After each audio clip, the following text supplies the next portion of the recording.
ইসলামী আন্দোলন বাংলাদেশ ফরিদপুর জেলা শাখা কর্তৃক আয়োজিত আজকে এই গণসমাবেশের সম্মানিত সভাপতি, জাতির শ্রেষ্ঠ সন্তান, শ্রদ্ধাভাজন ওলামায়ে কেরাম, ইসলাম প্রিয় দেশপ্রেমী ভাইয়ের আমার,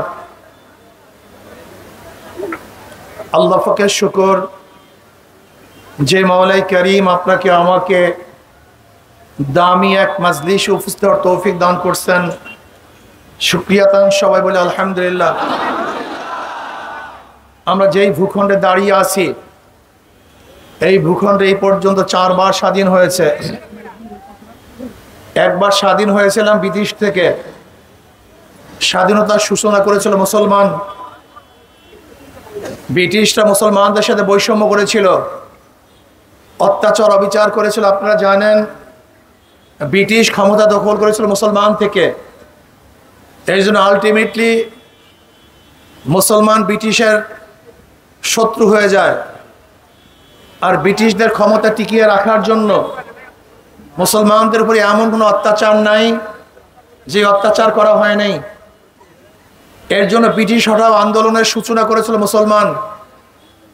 1803 ইসাই সালে শাহ আব্দুল আজিজ সাহেব রহমতুল্লাহ আলাইহি ঘোষণা দিয়েছিলেন, পাক ভারত উপমহাদেশ দারুল হরব, কাজে প্রত্যেকটা মুসলমানদেরকে ব্রিটিশদের বিরুদ্ধে আন্দোলন করা ফরজে আইন। সে 1803 ইসাই সালেই ব্রিটিশ হটাও আন্দোলনের সূচনা হয়েছিল, যার নেতৃত্ব দিয়েছিল মুসলমান। পরবর্তীতে আবার সবাই সংযুক্ত হয়েছিল।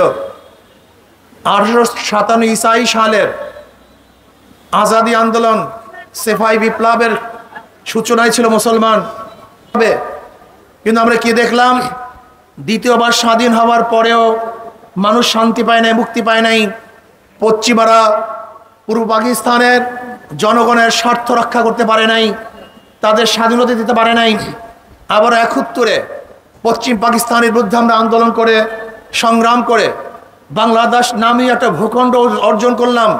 ভেবেছিলাম এবার মানুষ শান্তি পাবে, মুক্তি পাবে, সাম্য, মানবিক মর্যাদা, সামাজিক ন্যায় বিচার প্রতিষ্ঠিত হবে। কিন্তু এখানে যারা উপস্থিত আছেন, আমি আপনাদেরকে প্রশ্ন করতে চাই, 71 থেকে আজকে 2024 পর্যন্ত বিগত দিনে যারা সরকার ছিল, ক্ষমতায় ছিল, তারা জনগণের আশা এবং আকাঙ্ক্ষার প্রতিফলন ঘটাতে পারে নাই। তারা জনগণের দিকে তাকায় নাই, জনগণের দিকে লক্ষ্য করে কোনো আইন করে নাই। তারা সব সময় আইন করেছে কিভাবে সরকার টিকে যায়, দলকে কিভাবে হেফাজত করা যায়, আঙ্গুল ফুলে কিভাবে কলা গাছ হওয়া যায়। শুধু কলা গাছ নয়, আঙ্গুল ফুলে কিভাবে বট গাছ হওয়া যায়, সেই ভিত্তিক তারা আইনকে প্রণয়ন করেছে। কিন্তু জনগণের শান্তির জন্য, মুক্তির জন্য, সাম্য, মানবিক মর্যাদা, সামাজিক ন্যায় বিচার প্রতিষ্ঠিত করার জন্য 71 থেকে 2024 পর্যন্ত যারাই ক্ষমতায় ছিল, তারা জনগণের দিকে লক্ষ্য করে কোনো আইন প্রণয়ন করতে পারে নাই। এর জন্য দেশের জনগণ বারবার বৈষম্য শিকার হয়েছে, খুন হয়েছে, আমার মা বোনেরা ধর্ষিতা হয়েছে, মানুষ গুম হয়েছে, এতিমরা ক্ষুধার্ত অবস্থায় কাটাইতেছে, কিন্তু মানুষের অধিকার আমরা ফেরত দিতে পারি নাই। এর জন্য এই বৎসর 2024 5ই আগস্ট মানুষ আবারও বৈষম্য বিরোধী আন্দোলন করেছে। কিসের জন্য বৈষম্য থাকবে না? সমস্ত মানুষ সমান হয়ে যাবে, চাকরির অধিকার পাবে, অন্ন, বস্ত্র, বাসস্থান, শিক্ষা, চিকিৎসার অধিকার পাবে। যেখানে যুবকদের অধিকার থাকবে, মুরব্বীদের অধিকার থাকবে, পুরুষের অধিকার থাকবে, মা বোনদের অধিকার থাকবে, যেখানে অধিকার থাকবে মুসলমানদের, হিন্দু, বৌদ্ধ, খ্রিস্টানদের অধিকার থাকবে। কিন্তু আমরা কি দেখেছি, আজকেও 5ই আগস্টের পরে যারা দখলদারি করেছে, চাঁদাবাজি করেছে, লুট করেছে, সন্ত্রাস করেছে, ডাকাতি করেছে, না, তাদের জন্য দেশের মানুষ আন্দোলন করে নাই, সংগ্রাম করে নাই। দ্বিতীয়বার বাংলাদেশের মানুষ ডাকাত, চোর, বদমাশদেরকে আর ক্ষমতায় দেখতে চায় না। প্রিয় জনগণ ভাইয়ের আমার, আজকে এখানে যারা আছেন, যে যেখান থেকে শুনতেছেন, আমি আপনাকে অনুরোধ করতে চাই, 92 বছর মুসলমানদের দেশের মধ্যে ইসলামী হুকুমত কেন হবে না? মুসলমানদের আইন কেন বাস্তবায়ন হবে না? কারণটা কি? এর মূল কারণ হলো এই, আজকে বাংলাদেশের মুসলমানদের মাথার মধ্যে ইসলামের দুশ্মনেরা, ইসলাম ফোবিয়া, ইসলামের আতঙ্ক, ইসলামের ভয়, ইসলাম আসলে এটা হবে সেইটা হবে, বের হতে পারবে না, বস্তাবন্দি করবে মহিলাদেরকে, সবাইকে এই করতে হবে সেই করতে হবে। এই ভয় ভীতি সৃষ্টি করার কারণে আসলে মুসলমানরা ইসলামকে ভয় পায়। আসলে ইসলামের চেয়ে ভালো করে নীতি আদর্শ গোটা দুনিয়ার মধ্যে নেই। এইটা তোমাদেরকে প্রথম বুঝতে হবে। আমাকে অনেক গাঁজাখোর বলে, হুজুর যদি ইসলামী হুকুমত আসে তোমার গাঁজার অবস্থাটা কি হবে? আমি বললাম কোনো টেনশন নাই, তোমার নিজের থেকে গাঁজা ছেড়ে দিবে। সে বলছে কিভাবে? আমি বললাম দেখো তুমি একজন গাঁজাখোর, মসজিদে গিয়ে কি গাঁজা সেবন করতে পারবা? বল না হুজুর, মসজিদে গিয়ে গাঁজা সেবন করবো কিভাবে? বলি কেন? বলে সেখানে তো পরিবেশ নেই। আমি বললাম দেখো যেরকম মসজিদে পরিবেশ না থাকার কারণে তুমি সেখানে গাঁজা সেবন করতে পারো না, ইসলাম হুকুমত আসলে গোটা বাংলাদেশে এমন পরিবেশ হবে যেখানে গাঁজা সেবন করতে পারবো না। তো তোমার সমস্যা কি? বলে হুজুর তা তো সমস্যা নেই, তার তো কোনো সমস্যা নেই। মহিলারা মনে করি ইসলাম যদি ক্ষমতায় আসে ঘরের থেকে নামতে পারবো না, বের হতে পারবো না, ব্যবসা করতে পারবো না, চাকরি করতে পারবো না। অথচ জনাবি মুহাম্মদ রাসূলুল্লাহ সাল্লাল্লাহু আলাইহি ওয়াসাল্লাম প্রথম ব্যবসা শুরু হয়েছে আম্মাজান খাদিজা কুবরা রাদিয়াল্লাহু তাআলা আনহার ব্যবসার মাধ্যমে। তিনি বহুত বড় ধনী ছিলেন। ইসলাম আসলে অনেকে মনে করে শিক্ষিত হতে পারবো না, অথচ আম্মাজান আয়েশা সিদ্দিকা রাদিয়াল্লাহু তাআলা আনহাকে বাদ দিয়ে কোনো মুহাদ্দিস হাদিস রওয়ায়াত করবে এরকম কাউকে পাওয়া যাবে না। সবাই উস্তাদ আম্মাজান আয়েশা সিদ্দিকা রাদিয়াল্লাহু তাআলা আনহা।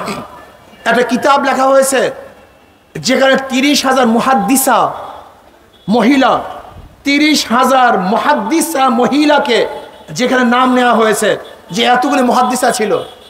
অথচ ইসলাম আসলে তারা মনে করে যে আমাদের কি হবে সেইটা হবে। হ্যাঁ, ইসলাম আসলে কি হবে? কোনো মেয়েরা ধর্ষিতা হবে না। ইসলাম আসলে কি হবে? কোনো মেয়েদের উপরে অ্যাসিডে দগ্ধ করা হবে না। ইসলাম আসলে কি হবে? জাহাঙ্গীর ইউনিভার্সিটির 100 মেয়েকে ধর্ষণ করার পরে সেঞ্চুরি পালন করা হবে না। ইসলাম আসলে কি হবে? কোনো মহিলাকে ধর্ষণ করার পরে হত্যা করা হবে না। ইসলাম আসলে কি হবে? কোনো বিধবা মহিলা না খেয়ে থাকবে না।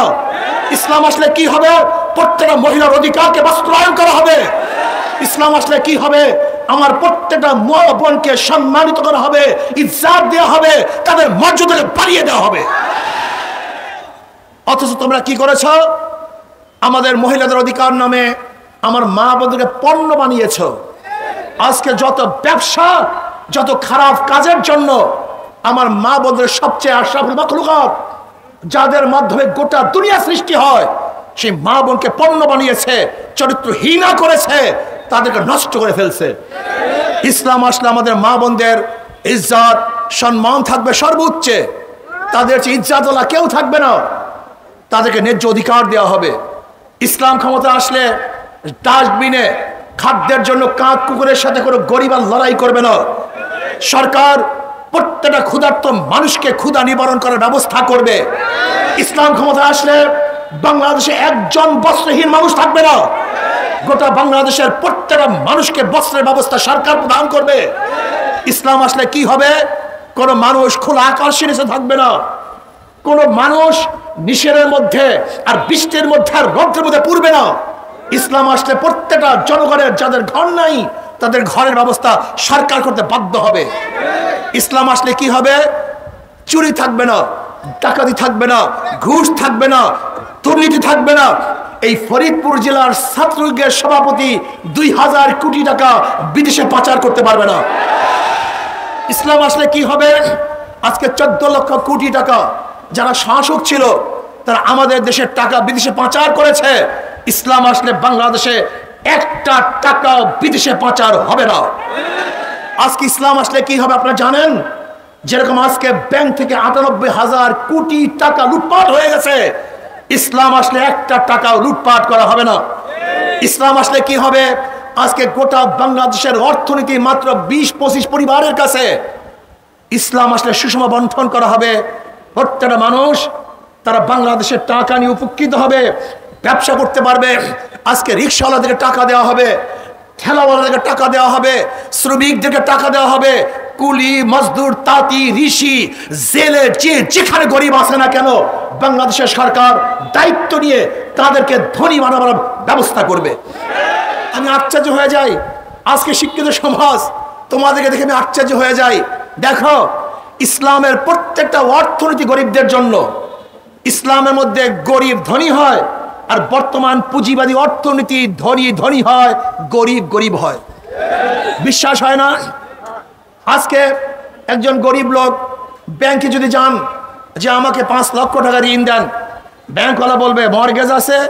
সে বলবে মর্গেজ থাকলে, এই পরিমাণ টাকা থাকলে আপনার কাছে আসবো কেন? আমার কাছে তো কোনো মর্গেজ দেওয়ার টাকা নেই বা কোনো সম্পত্তি নেই।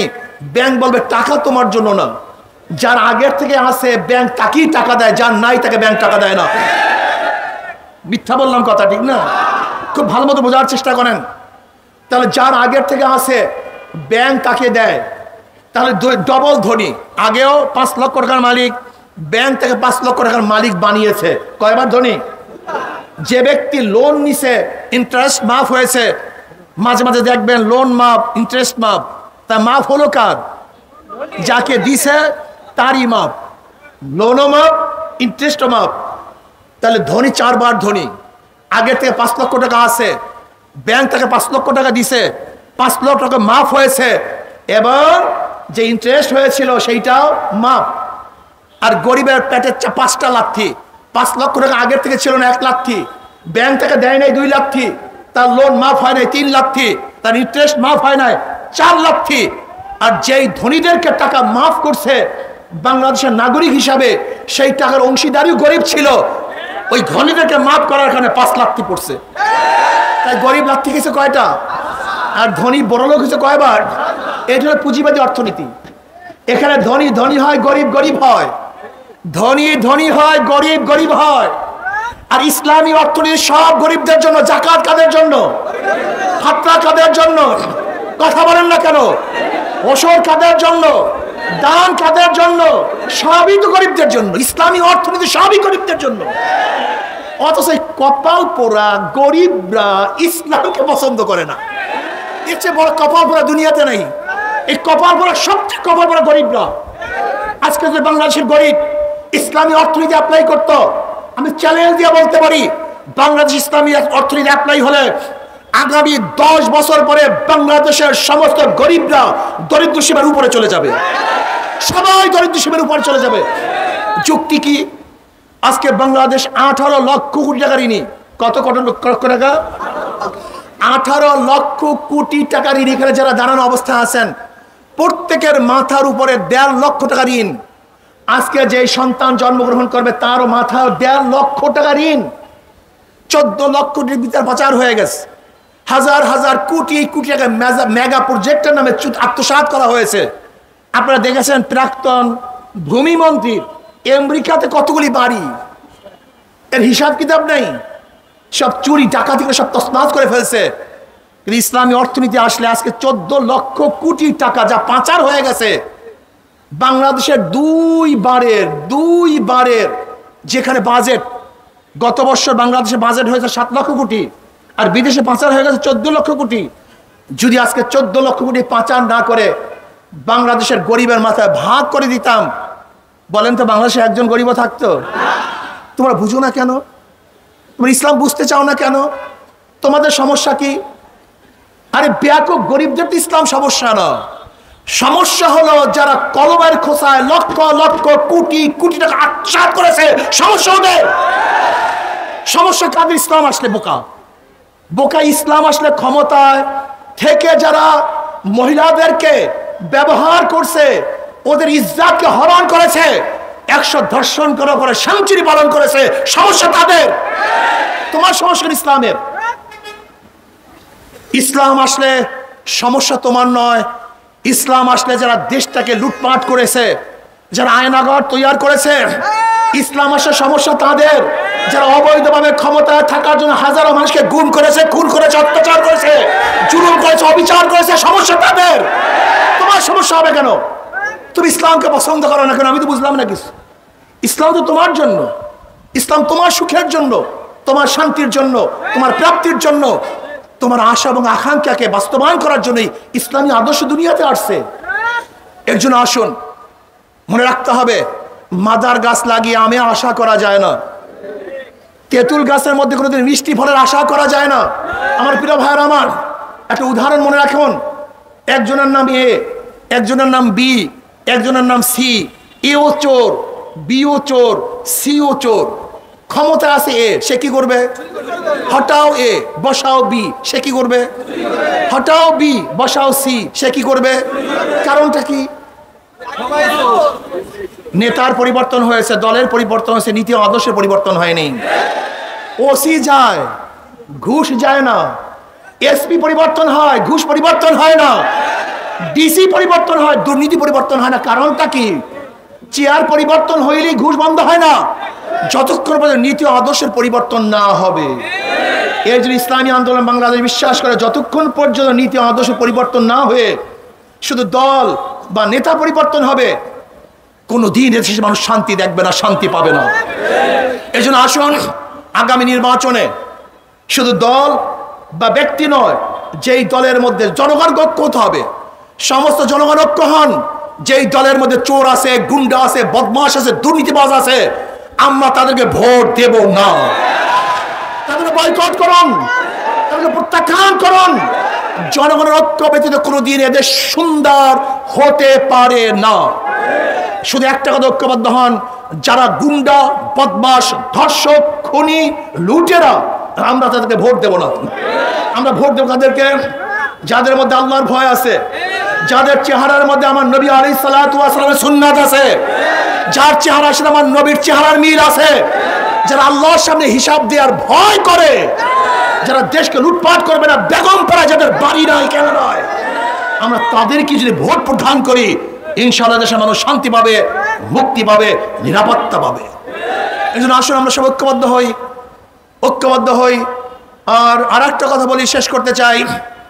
অনেক ভালো মানুষ আছেন যারা পচা গান্দা রাজনীতির কারণে রাজনীতিতে অংশগ্রহণ করছেন না। আমি বলবো, আপনার মতো ভালো মানুষ রাজনীতিতে অংশগ্রহণ না করার কারণে ডাকাত, লুচ্চা, গুন্ডা, বদমাশেরা, খুনেরা, ধর্ষকরা জায়গা দখল করে ফেলেছে। এই জন্য যেখানে যেখানে ভালো মানুষগুলি আছেন, আপনারা সবাই চলে আসুন। ভালো মানুষ আসার কারণে ফ্যাসিস্ট বাংলাদেশে থাকতে পারে নাই। ভালো মানুষগুলি রাস্তায় না নামলে এই ফ্যাসিস্টকে কোনোদিন দূর করা সম্ভব ছিল না। আজকে যেখানে যেখানে, যেই রুমের মধ্যে, যেই ঘরের মধ্যে, যে স্থানের মধ্যে ভালো মানুষগুলি আছেন, আপনারা সবাই আসুন, চলে আসুন। ইসলামী আন্দোলনের পতাকা ঐক্যবদ্ধ হন। ইনশাআল্লাহ আগামী দিন, আগামী রাষ্ট্র ইসলামের রাষ্ট্র হবে, আগামী ক্ষমতা ইসলামই যাবে।